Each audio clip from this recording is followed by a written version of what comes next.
Hello, my name is Attorney Sonia Peterkin. I am the founder and managing attorney at the Law Office of S.A. Peterkin, and I'm really excited to talk with you all about the steps that President Joe Biden has taken on immigration. President Joe Biden was sworn in as the 46th President of the United States of America on January 20th, 2021.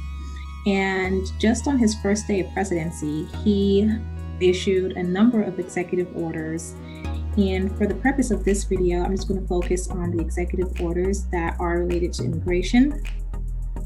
And we will start with the executive order that extends a program called Deferred Enforced Departure for Liberians. And in this executive order, he extended that program until June 30th of 2022. So what this program does is it defers removal and provides work authorization to Liberians living in the United States. Liberians are also eligible for permanent residency under a program called the Liberian Refugee Immigration Fairness Program. And the order urges those who are eligible to apply for adjustment of status under that program to go ahead and do so. The other executive order I'm going to talk about is the executive order protecting and fortifying DACA. DACA stands for Deferred Action for Childhood Arrivals. It is a program that was initiated by the Obama-Biden administration, which is for the protection of persons who were brought here into the United States as children. It protects them from deportation and provides work authorization in 2-year increments. This program was brought under attack several times by the Trump administration, who wanted to end the program, but it ultimately was blocked by the Supreme Court. And so as of December 2020, first-time applicants were able to apply for DACA. About 700,000 people in the United States currently benefit from DACA. So Joe Biden's executive order was recognizing the importance of deferred action for childhood arrivals and putting things into place to protect it from future attacks. President Joe Biden also issued an executive order repealing the controversial travel ban policy established by the former President Trump that barred nationals from a group of mostly Muslim majority and African countries from entering the United States. And so Joe Biden's executive order ended that Muslim ban and allowed for the visas of these individuals to continue processing. Not only did it do that, but the executive order also requests that the Secretary of State look into how to rectify the issues for those individuals who applied and were denied visas due to the ban that had been put into place. It's important that people recognize that the Muslim ban was lifted, but the other bans on visas have not been lifted as yet, the ones that are related to COVID-19 that are still in place. Those visas are still going to be suspended until that ban related to COVID-19 is lifted.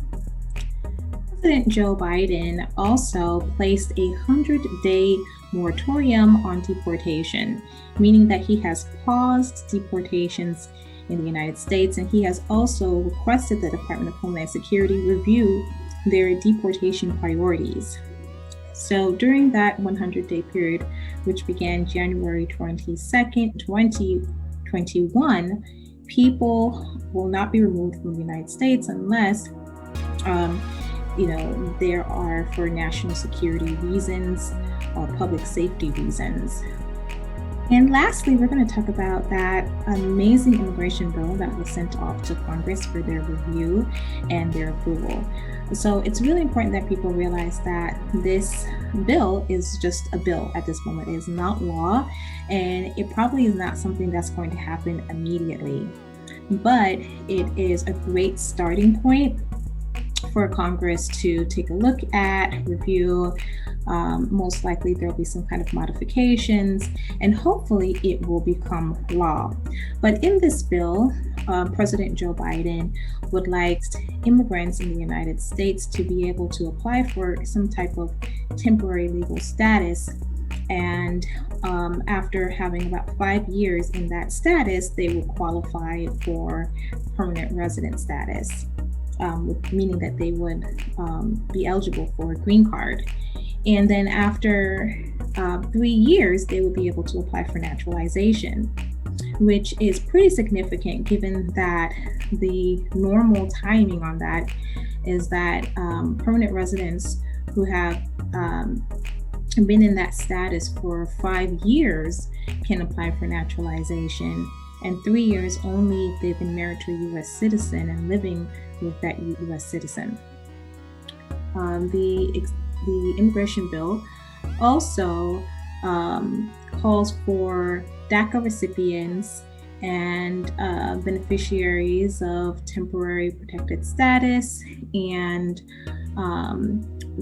farm workers the ability to automatically qualify for permanent resident status and then be able to apply for naturalization after 3 years. So that is a huge deal for DACA recipients and for everybody who qualifies.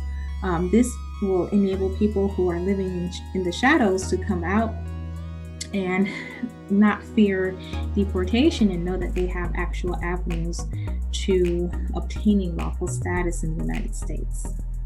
So this is pretty much my little rundown of the recent immigration changes that have been taking place, the steps that Joe Biden has already taken on immigration. I hope that you found this helpful.